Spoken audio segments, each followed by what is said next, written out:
درس نمبر 6 اعوذ باللہ من الشیطان الرجیم بسم اللہ الرحمن الرحیم۔ اس درس میں بھی آپ کی خدمت میں جامع احادیث شیعہ سے حضرت امام رضا علیہ السلام کی زیارت کی فضیلت کے بارے میں کچھ مطالب بیان کریں گے۔ اصول کافی میں جناب حمدان ابن اسحاق سے روایت ہے کہ میں نے امام محمد تقی علیہ السلام سے عرض کی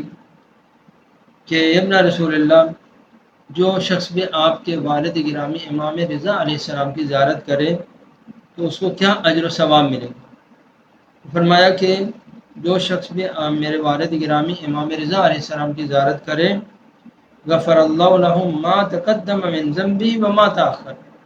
اللہ تعالیٰ اس کے پچھلے تمام گناہوں کو بھی معاف کر دے گا اور آئندہ تمام گناہوں کو بھی اللہ تعالیٰ معاف کر دے گا۔ پھر راوی یہ کہتا ہے کہ میں وہ حج پر گیا، زیارت کے بعد جب حج پر گیا تو میں نے ایوب بن نوح سے ملاقات کی۔ حمدان بن اسحاق کہتے ہیں کہ میں نے وہاں پر ایوب بن نوح سے ملاقات کی وہاں پر حج میں، تو ایوب بن نوح نے کہا کہ مجھے امام باقر امام محمد تقی علیہ السلام نے فرمایا ہے کہ جو شخص بھی میرے والد گرامی امام رضا علیہ السلام کی زیارت کرے تو اس میں اللہ تعالیٰ اس کے تمام اگلے پچھلے گناہوں کو معاف کر دے گا۔ وَبَنَى اللَّهُ لَهُ مِنبَرًا حَذَاءَ مِنبَرِ مُحَمَّدٍ وَعَلِيٍّ صلوات اللہ علیہما، کہ اللہ تعالیٰ اس کو قیامت کے دن ایک ممبر عطا کرے گا جو حضرت محمد مصطفیٰ صلی اللہ علیہ وسلم اور امیر المومنین کے ممبر کے مقابل میں ہو، حتی یفرغ اللہ من حساب الخلائی، یہاں تک کہ اللہ تعالیٰ میدان محشر میں مخلوقات کا حساب کتاب تمام ہو جائے وہ اس ممبر کے اوپر رہے گا۔ تو فرعیت وقد زار، تو وہ راوی کہتے ہیں کہ میں نے ایوب ابن نوح کو دیکھا کہ وہ حضرت امام رضا علیہ السلام کی زیارت کے لیے آئے ہوئے ہیں، تو انہوں نے کہا کہ جی تو اطلب المنبر، میں اس ممبر کی طلب کے لیے آیا ہوں کہ جو امام رضا کی زیارت کرے گا اس کو قیامت کے دن میدان محشر میں ایسا ممبر عطا کیا جائے گا جو پیغمبر اکرم کے ممبر کے مقابلے میں ہوگا، تو میں اس کی طلب میں امام رضا علیہ السلام کی زیارت کے لیے آیا ہوں۔ اور ایک اور روایت کے اندر ہے امام رضا علیہ السلام نے فرمایا کہ من زارنی علی بعد داری و شتون مزاری، کہ جو شخص بھی میرے اس دور مزار کے اوپر آئے اور میری زیارت کرنے کے لیے آئے تو زرتہ یوم القیامت وانقذتہ من احوالہ، اور فرمایا کہ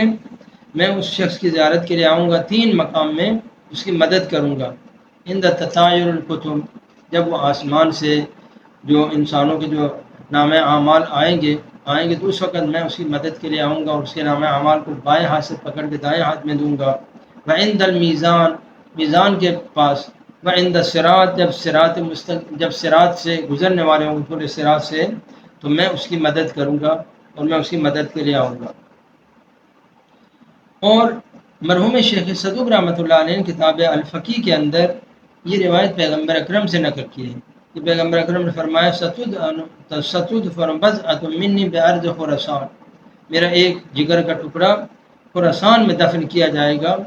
لا یزورها مومن الا اوجب اللہ له الجنۃ وحرم جسده علی النار، جو میرے بیٹے علی ابن موسیٰ رضا کی زیارت کرے گا اللہ تعالیٰ اس کے جسم کو جہنم کے اوپر حرام کر دے گا اور جنت اس کے اوپر واجب کر دے گا۔ یہ مقام ہے، خود پیغمبر گرامی اسلام نے اپنے بیٹے علی بن موسیٰ رضا کی شہادت کی خبر دی اور ان کی زیارت کا حکم دیا۔ مرحوم شیخ صدوق نے دوسری ایک روایت میں امیر المومنین علیہ السلام سے نقل کیا ہے کہ امیر المومنین علیہ السلام نے فرمایا کہ میرا ایک بیٹا زہر کے ساتھ ظلماً خراسان میں شہید کیا جائے گا، اور جو شخص بھی عالم غربت میں پردیس میں اس میرے بیٹے کی زیارت کرے گا اللہ تعالیٰ اس کے اگلے پچھلے تمام گناہوں کو معاف کر دے گا، اگرچہ آسمان کے ستاروں کے برابر ہوں اور بارش کے قطرات کے برابر ہوں اور درختوں کے پتوں کے برابر ہوں، اللہ تعالیٰ اس کے تمام گناہوں کو معاف کر دے گا۔ یہ پیغمبر اکرم کی بھی حدیث ہے اور امیر المومنین علیہ السلام نے بھی امام رضا علیہ السلام کی زیارت کے بارے میں سفارش فرمائی ہے۔ السلام علیکم ورحمۃ اللہ وبرکاتہ۔